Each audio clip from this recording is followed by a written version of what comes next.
What's going on, y'all? Welcome to Looking Ahead to Beto Days. I am Chris here with my kick-ass co-host, Ryan, and we're back. Hey, we're back.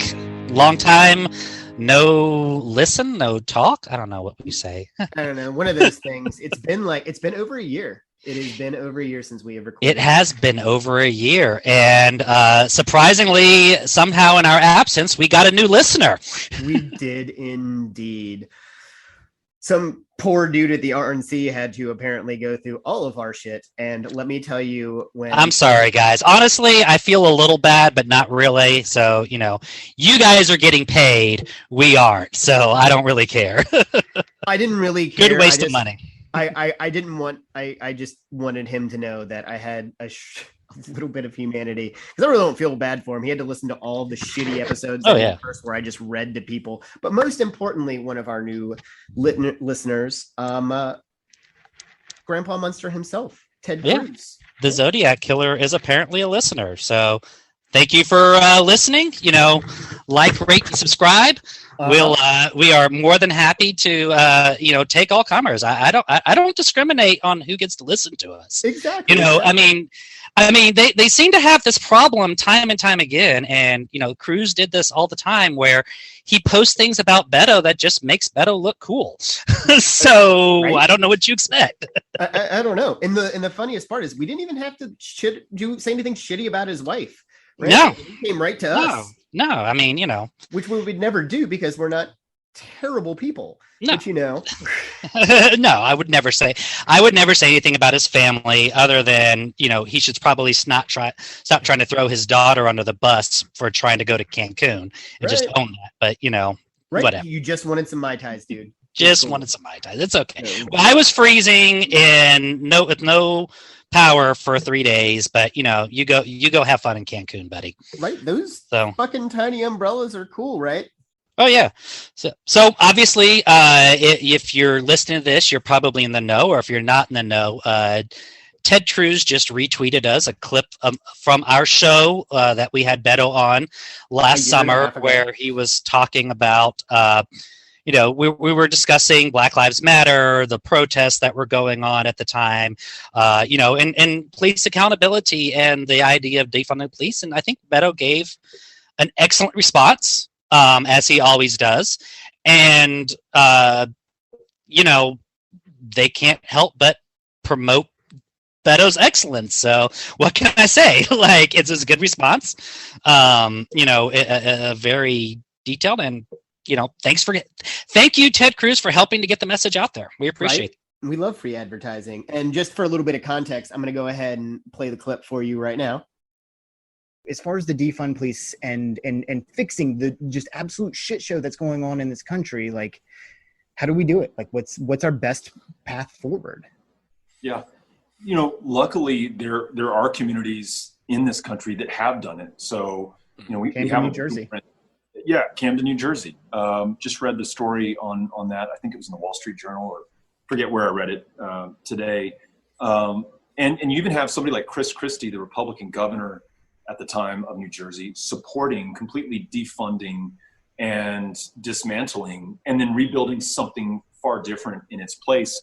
I've also just been listening to a lot of people who are subject matter experts in this, and they point to other communities. There was one, I think, in Eugene, Oregon, where they've set up mental health care task forces. And so instead of calling 911 when you have a mental health care emergency and having police officers armed responding to that, where things can get out of control, instead a social worker, a counselor, I forget the other person who shows up, unarmed, without tasers or batons, they show up. And what they have found in these different cities that have employed non-traditional policing tactics is you are actually seeing a reduction in crime, as you've seen in Camden, a reduction of use of force against community members, and you're seeing improved outcomes because people are not jailed for schizophrenia or bipolar disorder or clinical depression. They're getting help and treatment and medication and counseling for that, and we're in those places successfully fighting this trend that has produced the largest mental health care system in the United States of America being the system of county jails, including here in Texas. So I really love that Black Lives Matters and other protesters have put this front and center to defund, these line items that have over-militarized our police, and instead invest that money in the human capital of your community. Make sure that you have the services, the help, the support, the healthcare necessary to be well and not require police intervention. And then also in some necessary cases, completely dismantling those police forces and rebuilding them. And I think the city council in Minneapolis made the right decision. You don't have one bad apple. You don't have four bad apples. You have a system-wide problem in that police department. And only by completely dismantling that system and rebuilding it intentionally with the community members at the table do you have any hope of getting it right. And I know that's controversial, and I know that it can be misconstrued, and I know that it's an idea that is dangerous to some, but I think that's where its energy comes from. And think of any major change that this country has made where it did not seem dangerous to some. John Lewis would not have had the shit beaten out of him on the Edmund Pettus Bridge if the power structure did not fear the change that he was asking for. That was very dangerous to the status quo in America at the time, as were those who had the audacity to get on Greyhound buses throughout the Deep South in the Freedom Ride. So let's look at Black Lives Matter in that same context and from that same perspective. What they are doing right now is in a very proud, necessary tradition of civil rights, and it's the only way that things get better. So I'm really impressed with what they brought to the table so far. And so, one, the RNC took it completely out of context. Like, they made it sound like he was going to get rid of the police when what he said was he wanted to defund like parts of it, right? Which, people can agree on and come on. Everybody falls everywhere. It's a big topic, but I think everybody can kind of agree that cops don't need tanks. Right? No, I think we can all agree on, if you have a government agency that becomes so dysfunctional that it ceases to do what its original purpose was, then that government agency needs to go. Mm-hmm. It doesn't matter who that government agency, what they do. If they have completely lost their thread, they need to go, and that includes police. Mm-hmm. So this isn't you guys want to sit, the Republicans want to sit here and talk about every other government agency, hating on it, that, we need small government, but somehow want to say this one type of agency is somehow special and never needs to be criticized or have their funding levels addressed. So, whatever, they're pulling their usual disingenuous tricks. But I think there was a side effect here, which is it got the gang back together. It did. For real, full disclosure, we had been talking about this for a while, because I'm sure everybody knows Beto was, kind of contemplating it. And we kind of sat down and thought about it, a couple months ago, and we kind of were leaning to not doing the show if he did run. Actually, I think we had kind of settled on that. Like, we were just going to you have other projects, I had other projects, podcasting or streaming, and we had talked about doing some joint stuff, kind of embracing our love of video games and doing something along that. And then, Ted Cruz decided to tweet us, and so we're like, well, yeah, fuck that, here we are.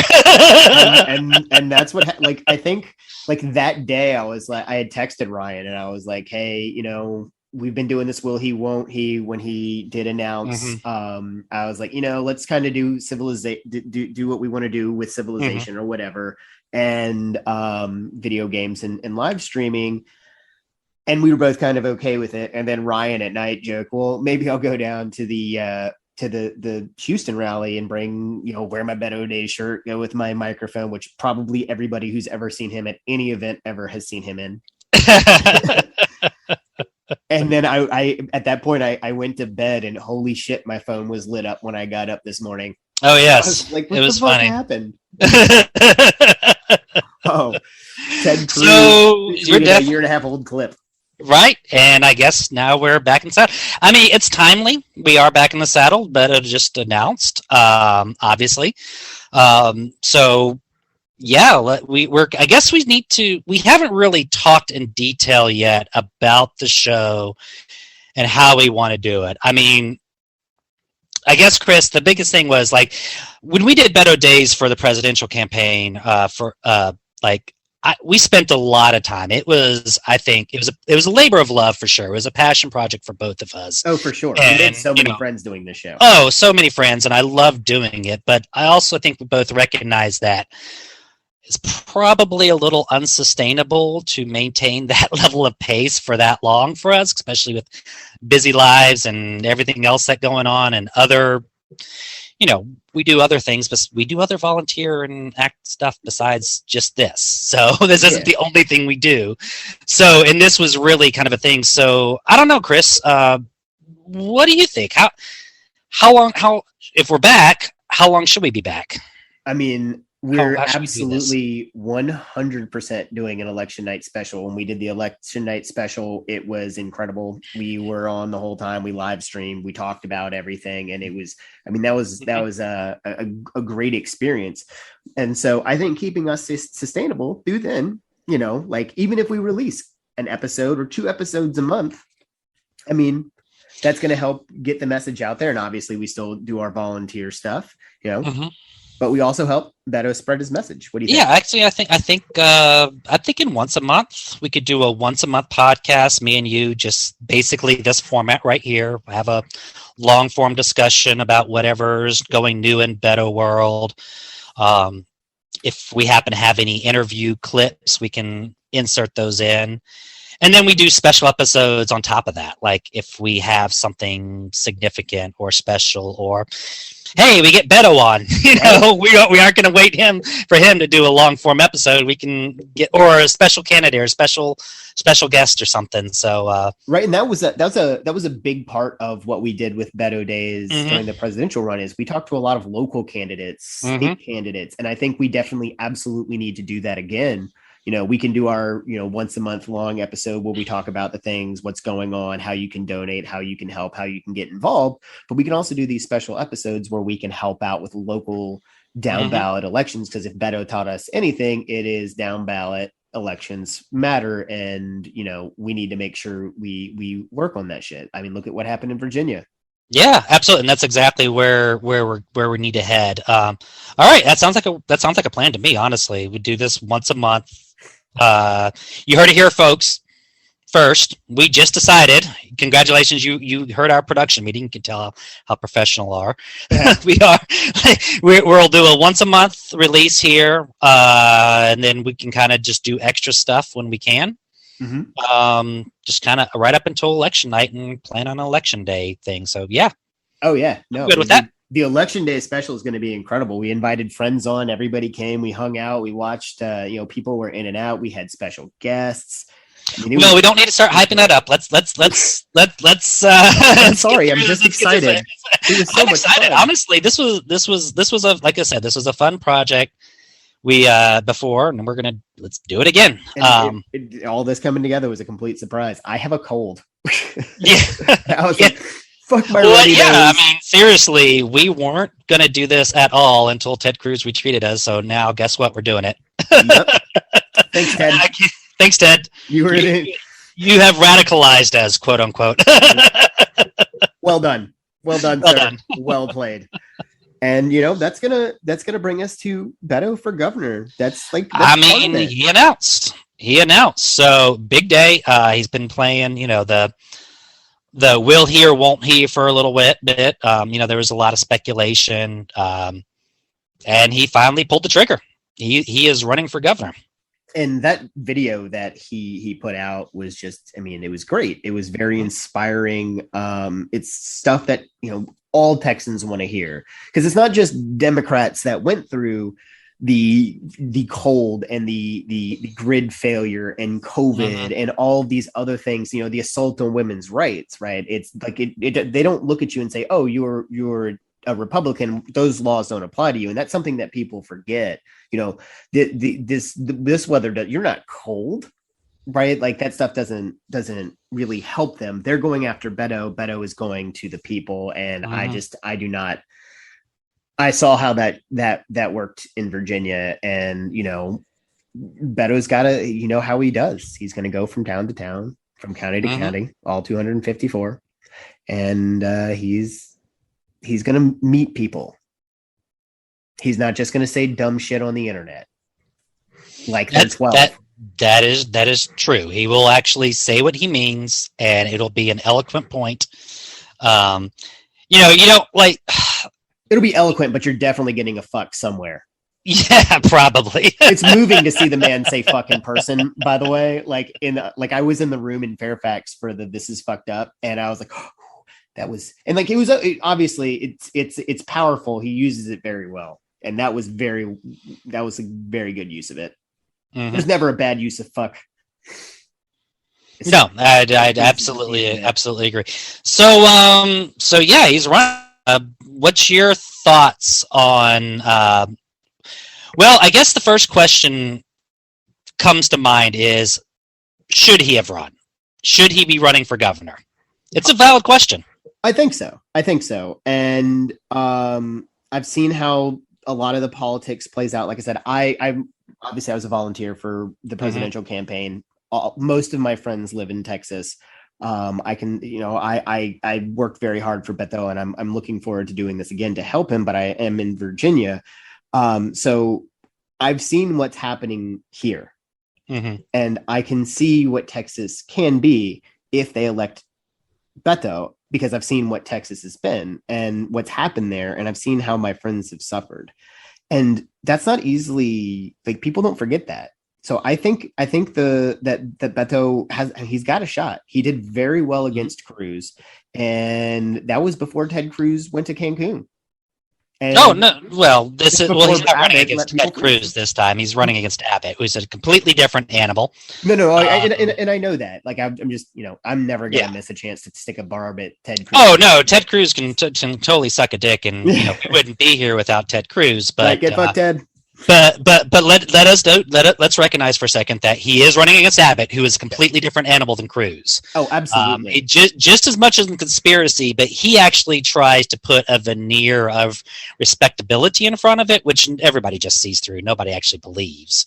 But he does try at least pretend that I'm a business Republican and not a conspiracy. Now, I don't know, he's getting dragged. Anyways, let's not start talking about we're getting off subject here. We're talking about Abbott instead of Beto. Yeah, I'll be honest. I was skeptical of Beto running again. I am not 100% convinced that he should have run again. Even now, I'll admit I'm skeptical. Part of that being that he's lost a couple of races, and losing another race really carries a big risk for him at this point. So this is risky for him personally. And he knows it too. The only Democrat who has a statewide functioning organization. So it is risky because you're running the risk of losing that, but losing that what little has is to run into irrelevancy. That being said, nobody else is running against Abbott in a year where Abbott is historically unpopular. Oh, and that's the point I was trying to make. Like, he let people freeze. Like, the man is you can't. Well, it's just not even. Actually, it's not even that. It's the COVID stuff. People are pissed about COVID. They're pissed at his response, either lack thereof or the fact that he had one. He is getting dragged by the conservative right hardcore. Moving further to the right in order to appease Allen West, who's a war criminal, like legit war criminal. So, he's in this position where he's hated by his own party and in a very weak, vulnerable position.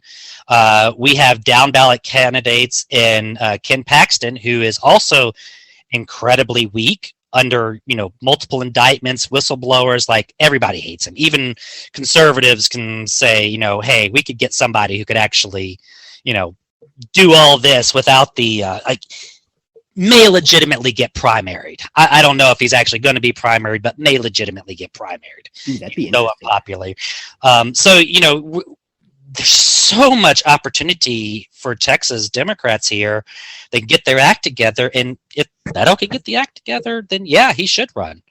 I think if somebody's going to captain the ship in Texas, it's Beto. He loves Texas. He loves everything. He is, he's born there. He's lived on the border his entire life. So Beto's popularity there is also based upon, just the work that he's done since he's dropped out from the presidential. When he dropped out of the presidential race, he almost immediately, within the next couple months, started Powered by People, who immediately jumped to action to make sure people had water, which people remember. He made sure people had food, which people remember. And, he organized volunteers statewide. Oh, yeah. I mean, it's very disappointing. I'm a little disappointing, frustrated. It's one of the bad side effects of COVID was that it kind of took the wind out of the sails on that effort a little bit. Powered by People is kicking off. We did that big event with Eliz Merkowitz, and is ready to really push this to be a statewide thing, especially with the pop-ups and the pop-up offices and the field organizing and the block walking. COVID just kind of killed all that. So he didn't, so I hear a lot of people say, oh, well, he should have stick with Powered by People and did what Stacey Abrams did. But the problem was the environment didn't really lend itself to being able to do that. I mean, you can't really organize block walking when you have to be socially distant.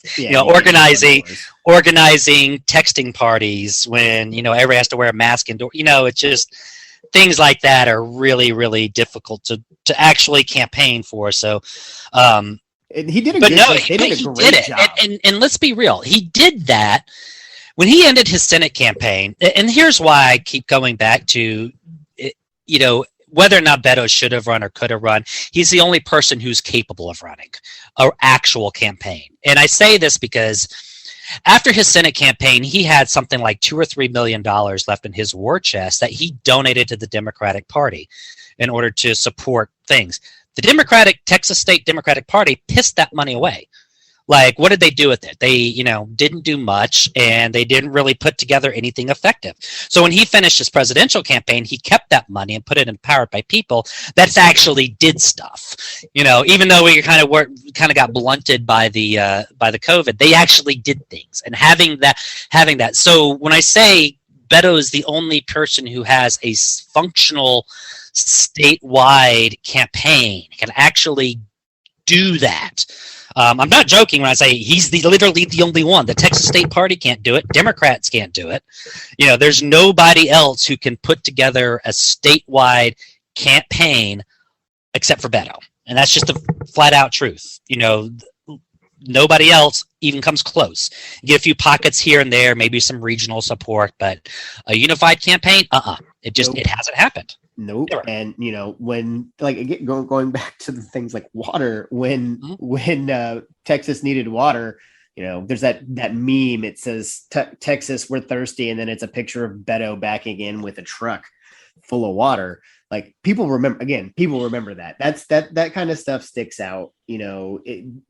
Beto has a lot of moments that people in Texas are going to remember, because they're going to remember that when they were thirsty, he gave them water. When they were cold, he worked for them then too. It's harder to bring heat. I'm sure he brought heaters places. I don't remember seeing anything about that, but God only knows. I'm sure if he could, he would have heated the sun just to make it a little bit warmer there. And that's really, honestly, that's the difference between him and Ted Abbott, Greg Abbott.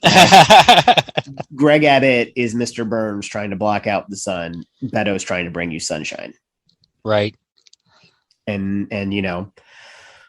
it's just one of those things. And I think he's, as somebody out on the outside looking in, I think he's going to do some real good. And I think he's really going to unite the people of Texas. And if we can do it in Texas, we can do it everywhere else too. I mean, I do think it's going to be this is a different race. 2000, when he was running against Cruz, he was an unknown who came out of nowhere. And that was kind of part of his appeal. Now he's known, and he's well known, and so you're not going to get that fresh new face out of him anymore. Like that like he got a lot of a pass because it was the fresh young face. You're not going to get that as much. So it's going to be a different race. It's going to be, I think, a more challenging race for him. He's got history now, which he didn't have before, with comments and things that he's said. And let's just go ahead and jump right into it. I was going to say, let's go into some reactions. Let's just jump right into it. Yeah. Actually, you know what? So here's what I'm going to do. I'm going to go through and I'm going on Reddit right now, and I'm just going to read some of the reactions that are on there, and we'll see what they say. So here's one. So just to heads up, Reddit, if you're not familiar with Reddit, tends to be more liberal than most. So this would be what I would consider a very liberal, almost the people who would be supporting Bernie Sanders would be saying about Beto. That's the kind of community you're generally going to find here. Left and far left. So here's a perfect example right off the bat. Beto isn't left enough for me to like him, but at this point, I'll vote for anyone left of enjoys hunting homeless for sport.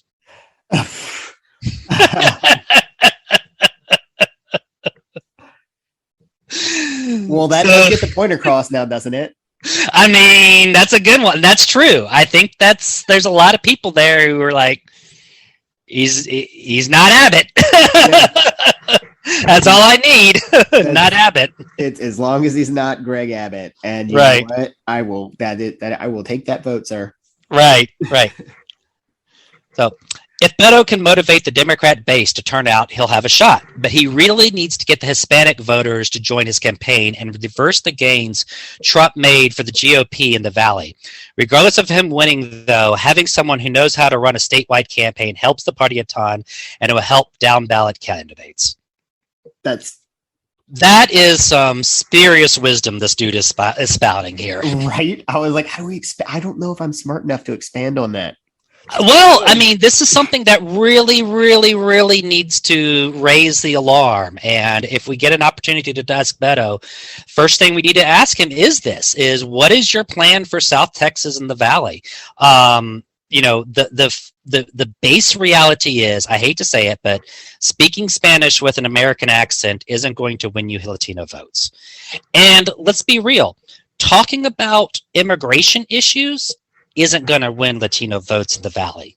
Okay, these people are more conservative. They identify with themselves more Texan than they do Hispanic or Mexican or Latino. They don't identify with immigrant populations coming across necessarily. And what they care about are kitchen table issues that me and you care about. Education, schools, environment, making sure they have clean water, clean food, making sure, taxes, economy, things like that. They care about kitchen table issues. They're not, like that. So, what, and he needs to focus on that. Yeah. And I'm going to hit on that some more because the GOP, Trump found a lot of new voters in Texas, and a lot of them came from the Valley. Got a lot of turnout vote in South Texas. These are areas that are traditionally very heavy Democrat areas. They don't vote a lot, but the people who do vote do tend to vote Democrat. But the GOP has made significant inroads into the Hispanic population down there. They tend to be more on the independent conservative side than they are progressive. Like, you're not going to find a lot of Bernie Sanders supporters down there, but you're also going to find people who are like, if you talk to them, you can quickly get them to see through the lies that the Republicans tell. A lot of people are going to be, I wouldn't say big business, but like corporate malfeasance and stuff. So, there's a lot of opportunity there. Needs to do something. I'm sorry I'm harping on this one, but this is something This is something that absolutely 100% needs to get to. I'm stomping on the floor, pounding the chest. Like, you need to do better with the outreach towards Hispanics. I hate to say it, Beto's appeal was mostly towards white people. And that was where he really got most of the people in the suburbs and the white communities. Need to get the Hispanics on board and need to actually push this. Absolutely. And this is, again, where it pays off to have Ryan actually in Texas. And I mean, his dog's even there, I think. Is that your dog panting? No, I don't hear a dog. No. Oh, I heard a dog. It could be it's probably my dog, outside the door that I'm picking Might be up. your dog. You've already got that going on. I've already had to pause this podcast once to deal with that stuff. Yeah, we'll leave this one in there. This is one of those fun times where, I tried to make a joke of it, but actually I'm an idiot. But to flip back to seriousness, that's a good point. You have to make sure you hit at a lot of things. And, as much as we love Beto, we want to make sure that we hit on everything fairly, except for Ted Cruz. Fuck Ted Cruz. So what can he do? I mean, I think it's the same thing everywhere else. Meet people, talk about the issues they care about. Spend time, getting the message out. Spending money. The GOP spent a lot of time on TV and radio in South Texas. A lot of just flooding the airways with their messaging. You got to get the message out. You got to be able to get the message out. But that takes money.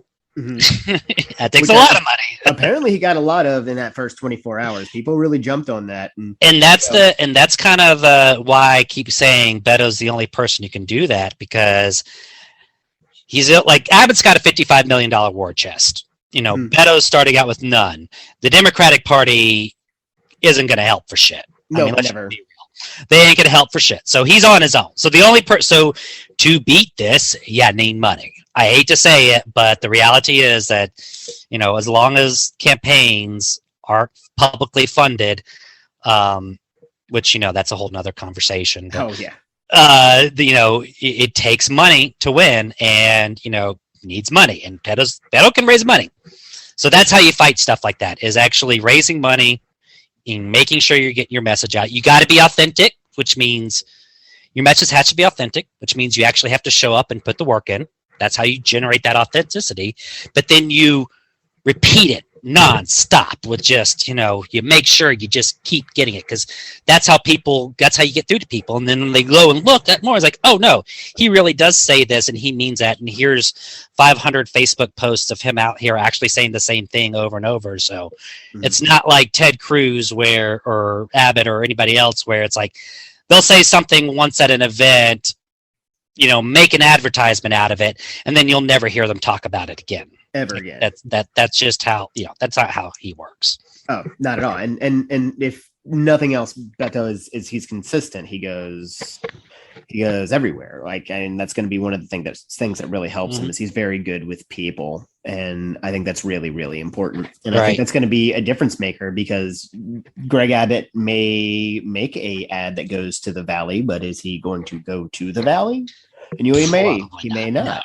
Nah. So he might do a few Trump style rallies, but he's not going to do that. He's not going to be the meet the press the flesh kind of person. Oh, absolutely not. That's never really has been his style. Yeah, I mean, that's what's going to work in Beto's favor. Let's get another one of these. That was really, really good. All right.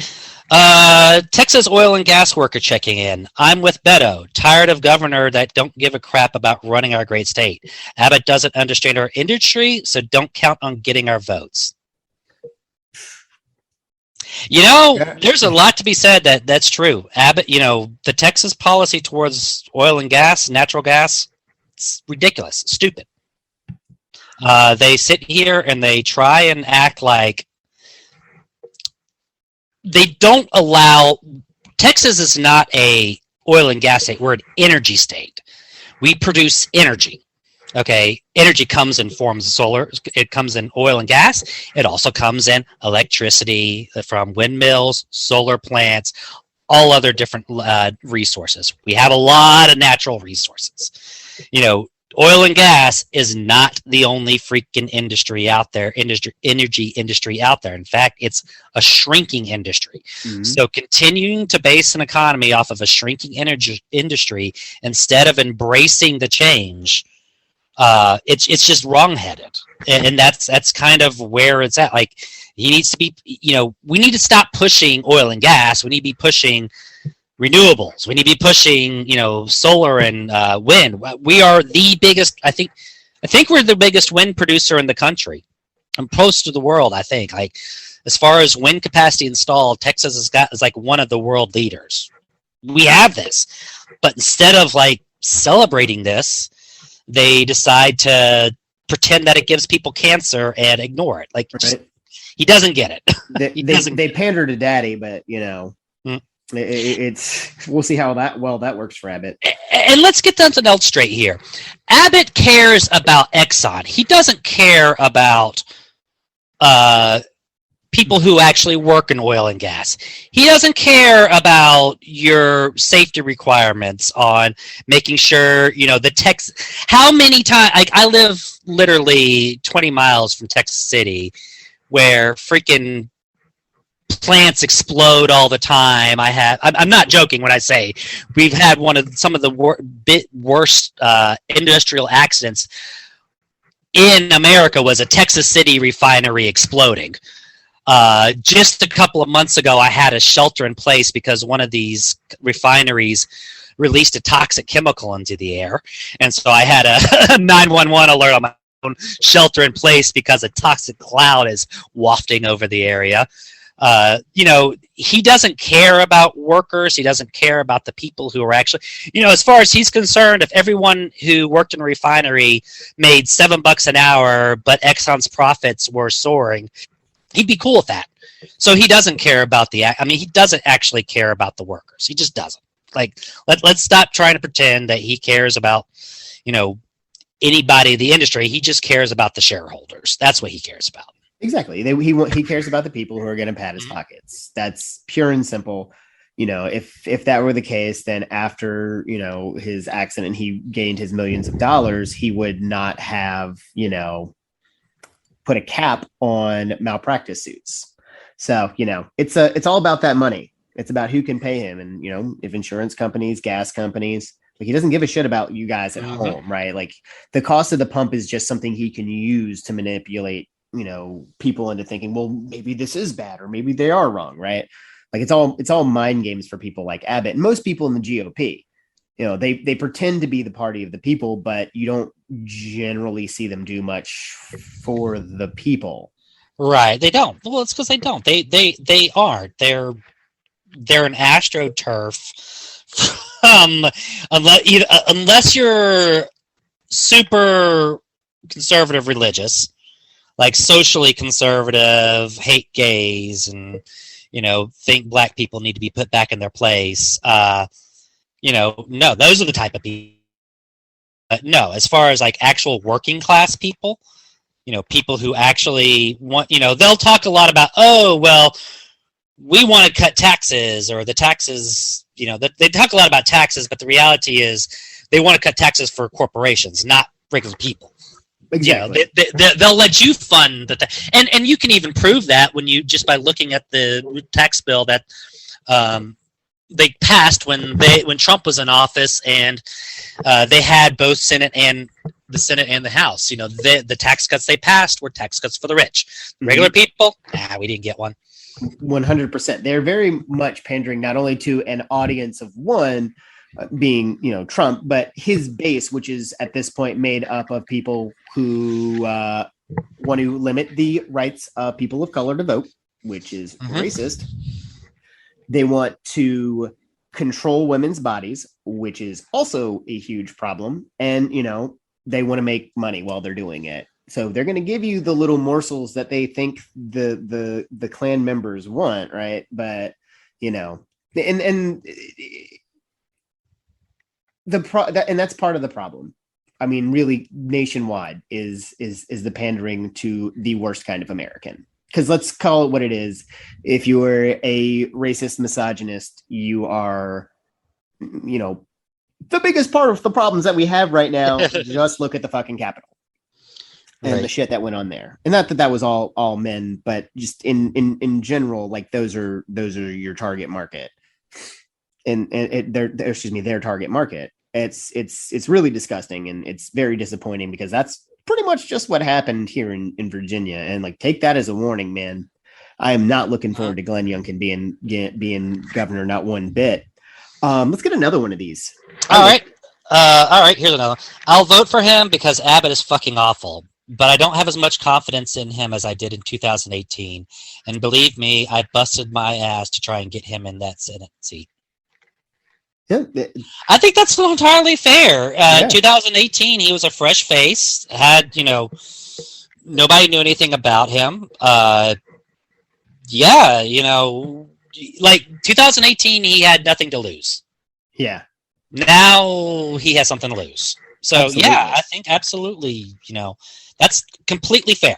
I think that's a completely fair statement.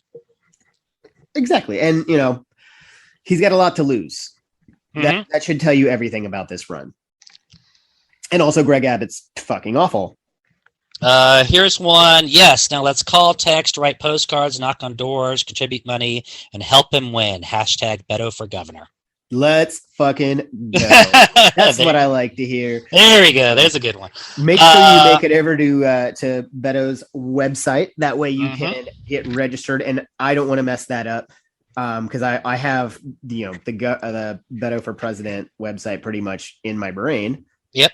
But I want to make sure that I am actually right with his website so that all of you can get out and volunteer. If I could stop fucking it up, putting it in. I will say this: if someone from the Beto campaign is listening, maybe do a little bit better on the social media outreach this time. A little bit more coordinated than last time, but yeah, you have a lot of great volunteers. Utilize the fuck out of them. You just anyways. Awesome. I don't want to get into that. Okay. BetterO'Rourke.com. Go over to the websites where you can donate. You can you'll be able to volunteer if you want to do any kind of that stuff. Absolutely, we'd love to have you. The Beto community is probably the best community that I absolutely like. I talked to somebody in the Beto. I talk to Ryan every day. Me and Ryan obviously went through something together that a lot of people don't go through. I mean, it was the friends we made along the way. Buddy. Exactly. I'm straight. I also play video games with him all the time. Me and Ryan play video games just about every night. He just tells me how much I suck at them. So, Yeah. And I don't. I'm better than him, by the way. You're better at me at Halo. Let's get this right. Yeah, fair enough. Anyway, so far, I haven't caught up yet. That's just because I've never played Halo before, and this is the first night, and it was buggy last night. So Right. We all have our excuses, pal. Hey. But seriously, it's a great community. Yeah. Everybody's lovely, and we look out for each other. I mean, when the shooting at Heritage happened, I wasn't even in the school. I had people from all over the country, all over the world, texting me to make sure it was okay. All Beto people, and if you want to, you're welcome in. Let's do it. Let's change some democracy. Yep. And all right, so here's a good one. And it's there's obviously a lot of talk about this, and this is something that's kind of dominating part of the conversation. So I've kind of picked around it, but let me just go ahead and jump onto this one and tell me what you think. He should do a very public reversal on his gun stance. Something about how he's grown to understand that Texans value their firearms and see more effective ways to address the challenge, and that guns are correlated to but not the cause of. Give the GOP plenty of ammo to poo-poo him and keep him on the screens. The GOP is going to go full negative on him anyway, so this can give him a platform to get his message to a lot of people that would normally not see or hear him at all. Who knows? Maybe it's a bad idea, but I know the gun thing is a big deal, especially with so many Democrats purchasing firearms, or at least seeing them in a lewd light given the current political environment. Those on the left have always been advocates of gun. Those on the left have always been advocates of gun ownership, and many of them reluctantly vote Democrat as a method of harm reduction. Given this, being anti-gun doesn't currently seem to be an effective strategy for anyone running in Texas. Beto is not anti-gun. Let's get that. Let's start there. He was never anti-gun. He was anti people owning weapons of war. And also, let's get this very clear. Let's be very specific. Actually, he proposed a mandatory buyback program for 2 very specific models of firearms. Yep. Let's get this clear. It wasn't all assault weapons. So for some reason, an assault weapons ban, everybody's cool with, but a mandatory buyback program for 2 very specific weapons that meet the qualifications of assault weapons, but we're not talking about all assault weapons, because I don't want to sit there and argue with somebody about what's an assault rifle. Like, fuck you, dude. Like, we can like, that's not whatever. No, we're talking very like, so this is something that's kind of like, let's be serious. He's talking 2 specific models, a buyback program, and full disclosure. I'm just going to put full disclosure out there. I don't necessarily agree with everything, but let's call it what it is. It's not a gun grabber. Nope. Not a assault weapons ban. He's not coming for your guns. This was, I want a buyback program for 2 very specific models, which have proved to be very problematic with mass shootings. Said immediately after a major mass shooting in his hometown. Yep. Like, let's put some context here. Let's talk about what he actually said. You know, he wasn't proposing you go door to door taking guns. That was never like. Yeah. He's not the Grinch of guns. He's not coming for him. Not no. And one of those things, and he needs to change his stance. That's something Beto isn't going to do, right? Like, if he says something, he means it. Like, it's Ted Cruz, Greg Abbott, Ken Paxton, all those motherfuckers flip flop. He does not do that. He makes sure that his viewpoints and his stances on things are well thought out. It's why he went to Black Wall Street during the presidential campaign. It's why he went to all 254 counties. It's also why he went to and spoke with the Gullah Geechee people in South Carolina during the presidential run. Nobody does those things, right? Like, he means and he learns, and that's one of the best things about him, is that he uses that to educate. Because I learned about a lot of stuff just from working on the campaign. And you know, the gun thing is mind blowing to me, especially knowing, like, you're coming after him for trying to ban all guns, which he isn't, while Greg Abbott is literally endorsing burning books. Like, what the fuck? Right. He's literally getting his own citizens killed, but we're going to talk about this. It's just so ridiculous. And what's so ridiculous about this are, I'm hearing NRA talking points coming from people who should be who are Democrats, who are progressives, who are everything. And I'm sitting here thinking to myself, but you still vote for him. You're still going to vote for him. You're not going to vote for Abbott. There is no Democrat who is a single issue Second Amendment voter. If you're a Second Amendment voter and you're going to be a single issue voter, you're voting Republican. You're not voting for Beto regardless. That vote's been gone. Like, I'm sorry, I reject this idea that there is. Well, I would vote for Beto because I'm pro-choice. I believe in vaccines. I don't want to burn books. You know, I like gay marriage, but I'm going to vote for Abbott because of guns. That's just not going to happen. No. Those voters don't exist. So you're talking about a voter that doesn't exist. Right. And what the fuck is the point of bringing that up? And that's one of the things that the media is going to do. And, you know, we're doing it right now. Well, it's because the reality is that, well, there's 2 things I think going on here.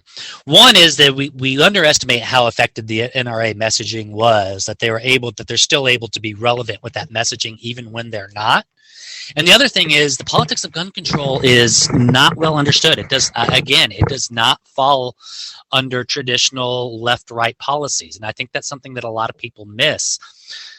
when Beto said those gun comments, they University of Texas did a poll about assault rifles bans and guess what?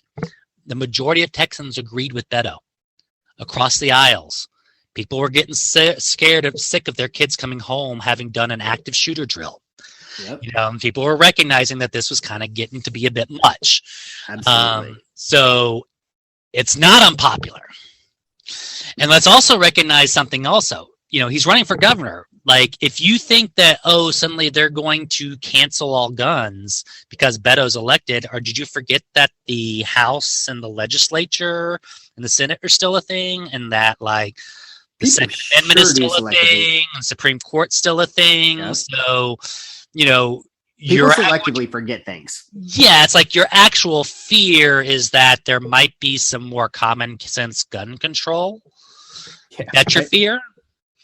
And I think what it really comes down to is it's not a popular issue among all Democrats. So a lot of people just don't want the fight, I think, is really what it comes down to. Yeah, they think it's a a death nail when it really doesn't have to be. It's a death nail if you make it that and you help spread the propaganda that says it is. But people don't want to go die at school. People don't want to go to the movies and die. So there is definitely a middle lane somewhere, and I think he definitely found that lane. And it's popular. And you're right. There's still Republicans and control in your House and in the Senate. And it's, he's not going to just roll through there and start doing everything. That goes both ways. Gains have to be made there. Gains have to be made locally. And, I'm super excited. I'm super excited to be doing this. Like, I thought about it all day, and I knew it was coming, and I knew we were going to record this episode, but man, I've been jazzed, and it's been great. I feel like, we back to your old tricks again, huh? I'm back at it. I'm back at it. Right? Here I come. Yeah. I mean, yeah. No, I mean, and it's honestly, a lot of these are the same talking points we heard previously. You get a lot of people who are concerned trolling, who are actually conservatives coming in here pretending to be Democrats, concerned about it. I'll also say this.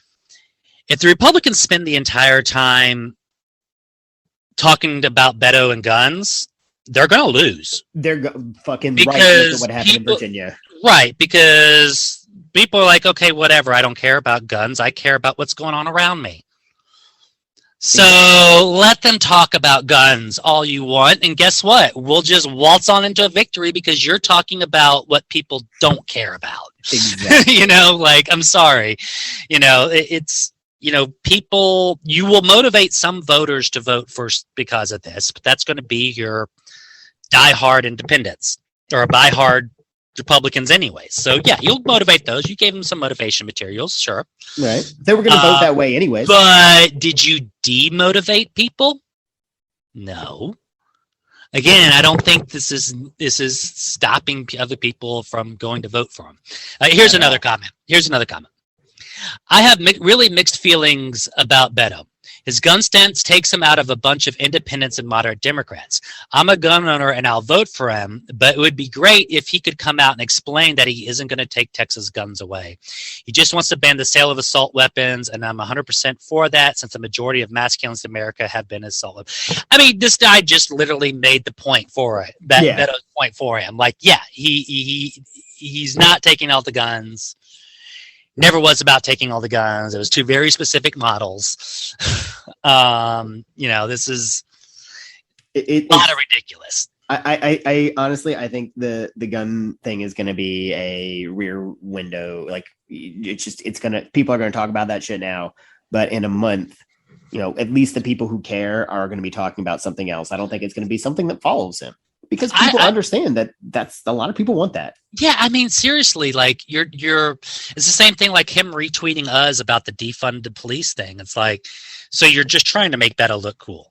Like, right? You don't seem to understand that that's the kind of stuff that actually gets people like, yeah, we want that. Like, we want somebody to be saying something like that and actually holding people accountable for it. Yeah, maybe later on we're like, I don't want to have to, like, are people now going to tell him that, well, he shouldn't have said defund the police? We shouldn't say anything about defund the police. I mean, you know, do you just want Joe Biden to run for governor in Texas? I mean, you know, like that's great, but that's not what's going to that's not going to get that kind of turnout. Like it's not at all. Not at all. You can't, like, and again, I know I keep bringing up Virginia, but McAuliffe really just fucked it up here. He ran on anti-Trump. Glenn Youngkin, as trumped up as the bullshit that he spewed was, he ran on fucking issues. You can't see me air quoting, but I am air quoting because they weren't issues. He made that shit up. Notice we're not talking about CRT now. But he made it about issues, and I think that's going to be Beto's thing. He made it about education, where it was, you know, this, while everybody else was talking about Trump or anything else. Same thing here. What happened is, if they try and make it about guns, something that's not an issue, while Beto's out here, okay, you guys are talking about guns while you're trying to ban abortion in this state. Yeah. You know, like, let's talk about how unpopular that is and how much bullshit that is, and, you know, all this other stuff. So yeah, go ahead, talk about guns while we talk about what's important. Yeah, let's do it. You're gonna be on that on Fox News and Newsmax and whatever those Klan rallied channels are. He's gonna be talking to people, and by all means, please do that. Yeah, I mean, seriously, all those things. Yeah. Here's another one. 2022 is going to be a tough cycle for Democrats. That plus Beto's personal baggage, in parentheses, gun grabber, church taxer, DUWI haver. Obviously, this is not somebody this is obviously a right-wing person. Yeah. Makes this a really long shot. I'll vote for him if he is the nominee, though. No, you wouldn't. So anyway, you're a liar, but that's okay, because if you're talking about his DUI back then you're not a supporter. So yeah, fuck off. Anyways, but the reality is, you know, tax the churches, by the way. Let's go ahead and throw that out there. Tax them all. Especially if those motherfuckers are leaving people in the rain in a hurricane while, you know, you're not opening their door. I'm of the opinion that if your pastor or your preacher or priest or whatever makes more money than the average member of the congregation, you are not a church. You are a business. Uh-huh. And I think that that you need to be taxed like a business. Fundamentally, if your person is making more money than the average congregation member, then nah, you're not preaching, you're selling. And so yeah, that's where I don't think all churches should be taxed. I'll say that right now. I disagree with that. But if you're preaching politics, or if you're preaching Jesus, that's one thing. But if you're selling Jesus, nah, you're a business. Yeah, no, exactly, and I see where you're coming from, and you know, I disagree. I just don't see if we're gonna have separation church and state, those guys need to get taxed. Well, so I don't know though, because when you're talking about churches, small community churches, you know, where it really is a community coming together to build a place to worship, where they can actually, you know, they host community events, they provide community services for their congregation, other people in the community. A lot of these little churches are polling stations. You know, they do civic duties. You know, they aren't out there preaching against a certain politician or another.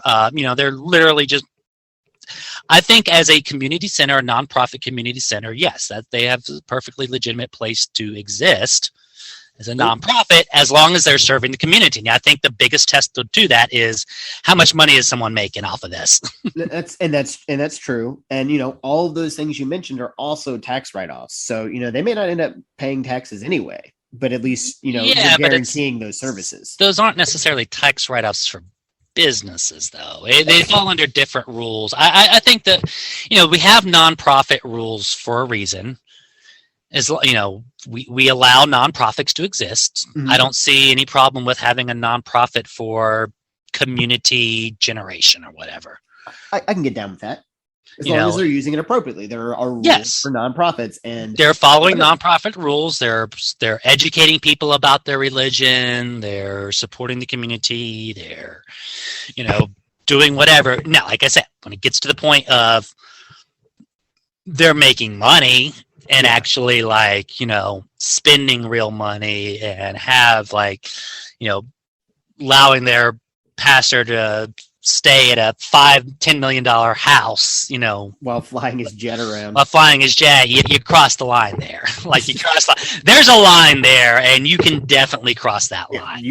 Way long ago. Way long ago. And I think, and again, and one thing with nonprofits is you can endorse candidates, and if your preacher is standing at the altar, bowing down to Donald Trump, what do you call that?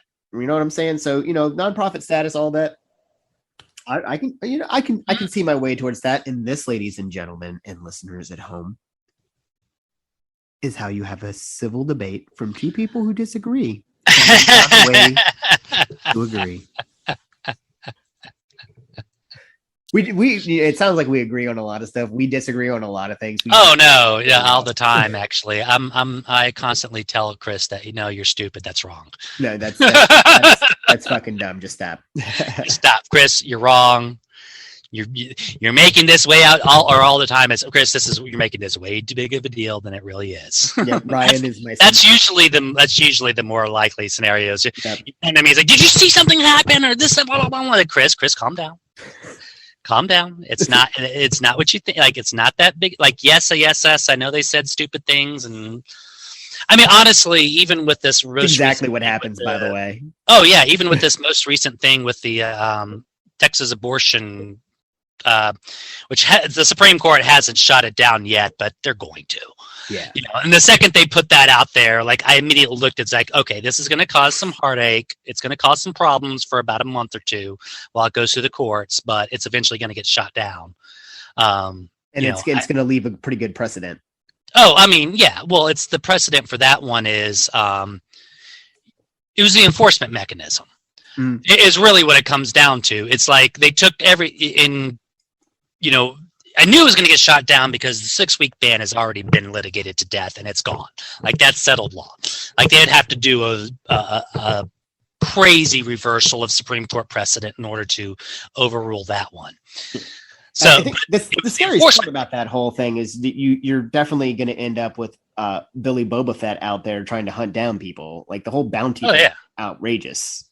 Oh, it's ridiculous. And I think what very quickly realized, especially when, and I listened to some of the conversation about that, or the hearing on that, and it was a very big point the justices were making was like, what happens if you do this? Then what happens to when California does the same thing on guns, or there's just all these other things with enforcement that you could really have some unintended. It was a bad law.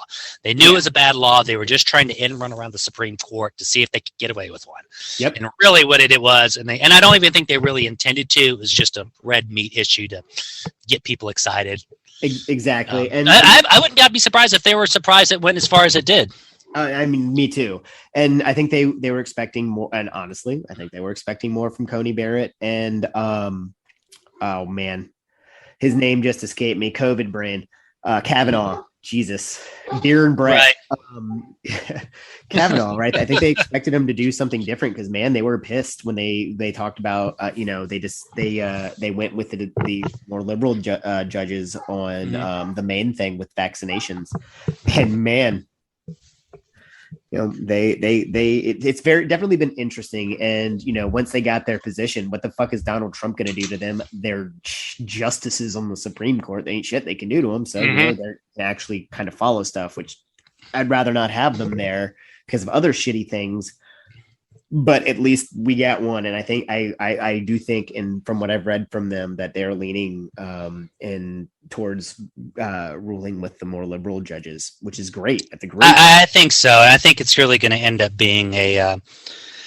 We're speculating. The case doesn't come out yet. If we're wrong, I guess we can do an emergency podcast and talk about it. And damn sure we're going to have women on here for that. But that one, I just. Anyways, that's an example of I'm still very okay, well, this sucks, but we'll take it in stride and keeping you a little bit more grounded. Yeah. This was inside. Yeah, he is my center. That's where this all started, by the way. And then we went this is how we operate, and I'm glad you guys were here for it. I'm glad. I like again. This is probably a good segue point. It's just, dude, it's really nice to be back. Absolutely. I mean, we got some more stuff here. Let's keep going. All right. Give me a couple more. All right. Okay, here's one. Here's one quick one. I like Beto, but I don't think his stance on guns will work in Texas, as we already talked about. Like, the politics of gun control in Texas is not as clear cut as people would like to believe. But the reality is, it has assault weapons bans are popular in Texas. So, let's just move on. Whatever. We're gonna have a debate about that. It's called an election. Yep. Okay. So now things are getting interested in politics. Beto announced this morning he's running for governor on a platform that makes Texans have the issues we care about. This is his making sure we have a functioning electric grid, creating the best jobs here in Texas. We have world-class schools, make progress in all things most Texans agree on, like expanding Medicaid and legalizing marijuana, not focusing on partisan politics that divide us and stop us from working together on the truly big things that we want to achieve. Thus, Beto's not running on taking away anyone's Second Amendment rights. So Abbott can try, but he's going to have to defend himself and his record because he's been governor and not Beto. And Beto has not passed any laws about guns in his career as an elected official. In my opinion, no one should mischaracterize Beto as coming for anyone's gun before reading Beto's policy position on his website, and he hasn't posted his complete platform yet. Beto just made this election a referendum on Abbott, not himself, and everyone looking, and he even invoked the spirit of Texans helping Texas. And I think that's the point. Yep. This election is a referendum on Abbott, not Beto. Absolutely. So you're going to start trying to make it about Beto, you're doing Abbott's work for him. Like, make this about Abbott, not Beto. 100%. 100%. Greg Abbott's done a really shitty job. He's basically serving it up on a silver platter to Beto. He just has to not, drop it. And I think he can do it. And I think the gun thing goes away. I think we're going to talk. We're talking about it right now because he announced yesterday, and I think by this time next week we won't be talking about it. I don't know that it'll completely go away. I got the sneaking suspicion that there'll be enough. It's kind of like abortion. There's enough people who will keep the thing alive, but then again, it's like, okay, we'll just keep it alive, and you talk about that, and we'll talk about real things. Exactly. So yeah. I think it'll always be there. But it's not going to be in our face. At some point, they're going to realize that focusing on that is not the way to win. Absolutely not. Okay, here's another one. Beto gave the Democrats a real long time to put up a good candidate. The National Democratic Party needs to stop ignoring Texas and put in some real resources. It will take years, but they can easily flip Texas and get more or less force the GOP out, and more importantly, kill off the GQP in the state and start the unwinding process of gerrymandering. Redraw the districts mid-cycle, have it done independent. Hell, get that and put it in as a state constitution. At least make it as hard as possible to unwind. It's basically saying that,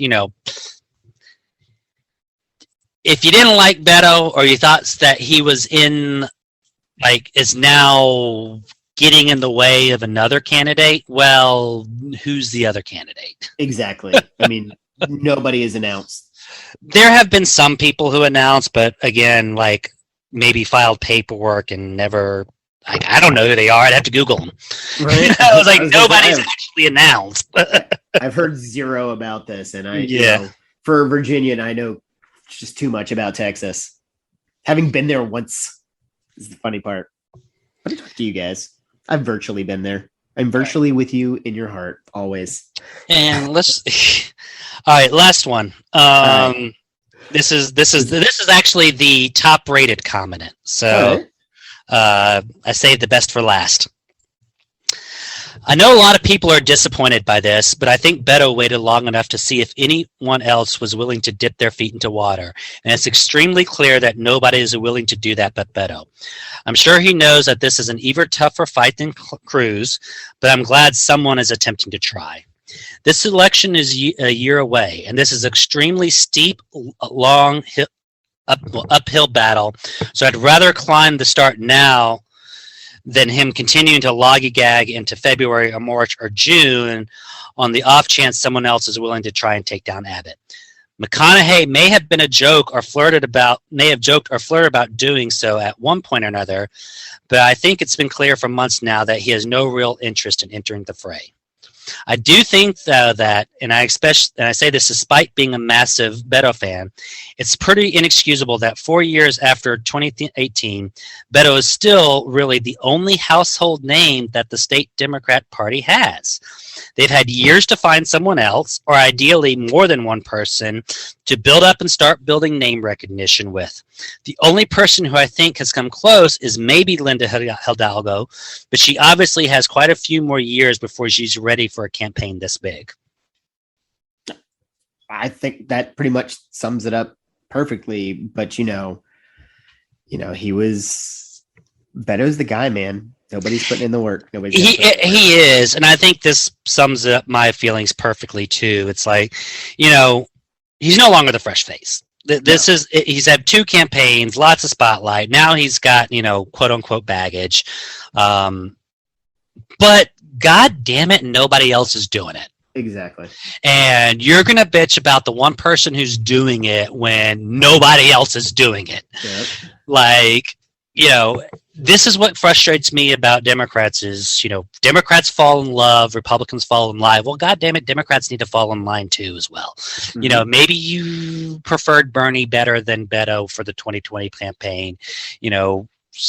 So what? That was 2020. This is 2022, and we're trying to beat a governor. If someone wanted to step up and run, I'd go volunteer or campaign for him. Sure, we do it, but nobody's doing it. Nope. So let's do it. Let's fucking go. Remember, go to betowork.com where you can donate and volunteer.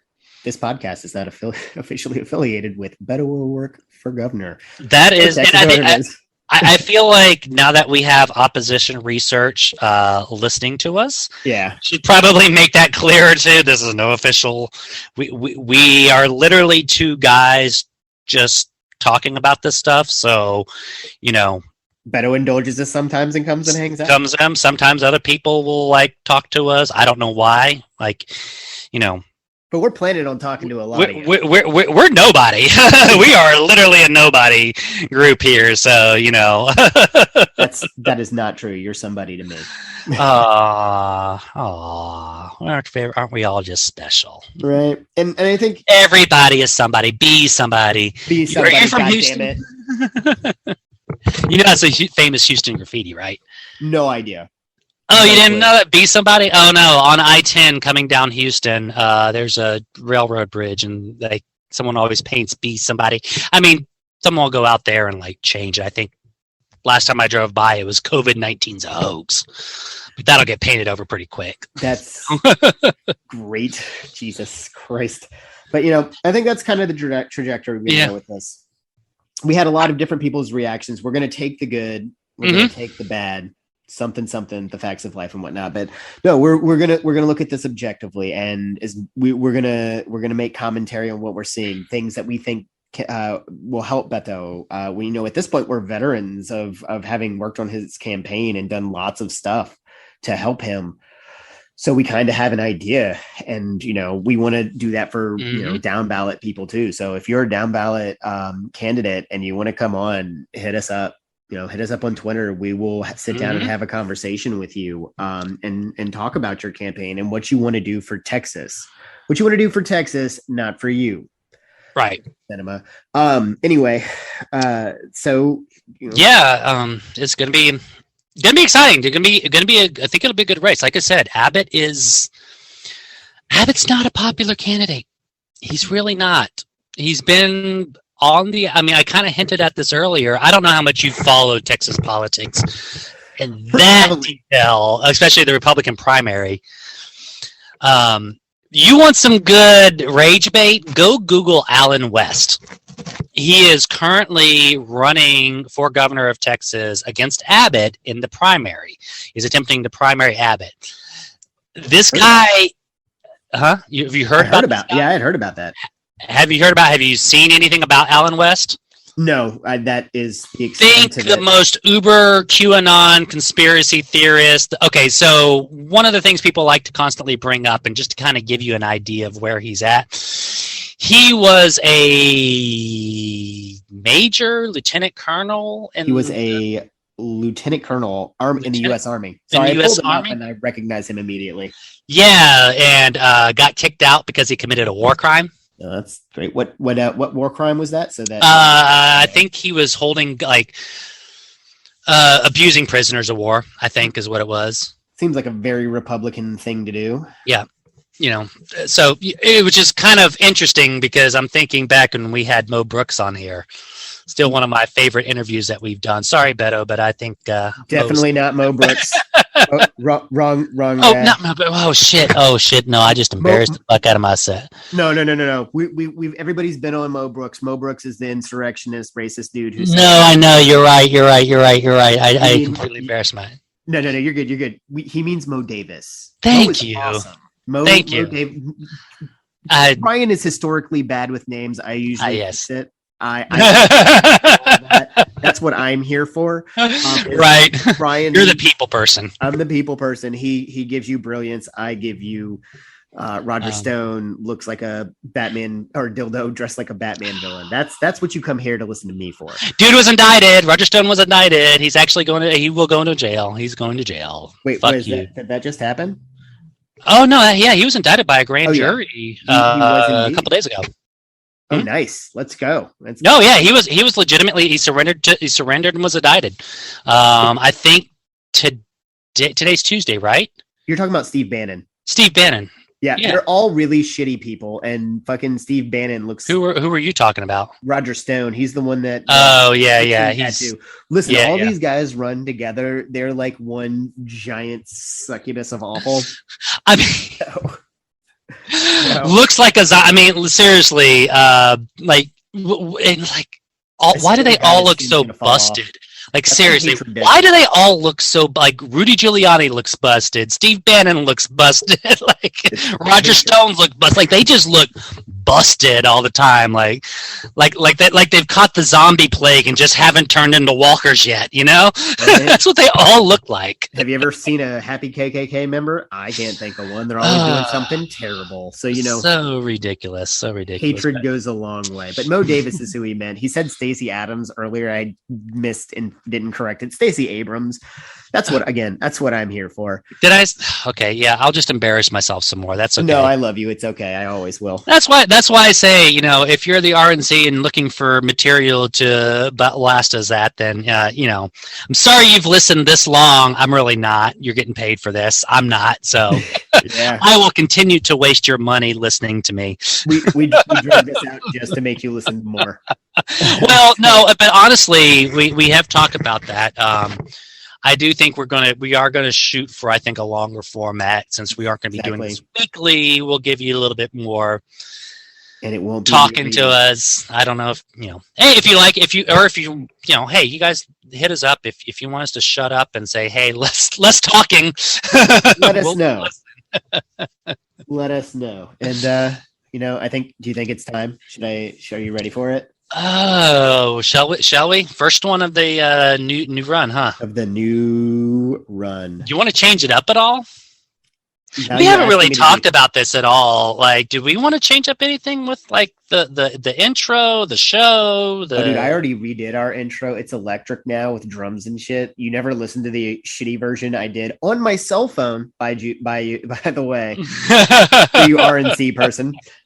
It was on my cell phone. Fun fact, and it was just my acoustic guitar. But now I have a whole setup, so I recorded a full-on electric version, and it's badass, and we're going with that one. So that's a big change. I think we got to keep the name. We just got to keep rolling. I keep the looking ahead of Betos Days. I agree with that. I guess the sign on and call out are just, you got that radio call out, like, what's going on, guys? Give it to me again. Give it to me again. The what's going on, y'all? That's just podcast gold right there. I love it. It's the only thing I can do right. That's your hook right there. Right there. You're ready. So then you're ready for the outro. Okay. Are we gonna do it? All right, let's do it. Let's do it. Keep on getting out. Keep on volunteering. definitely keep on donating and keep on looking ahead to Beto days.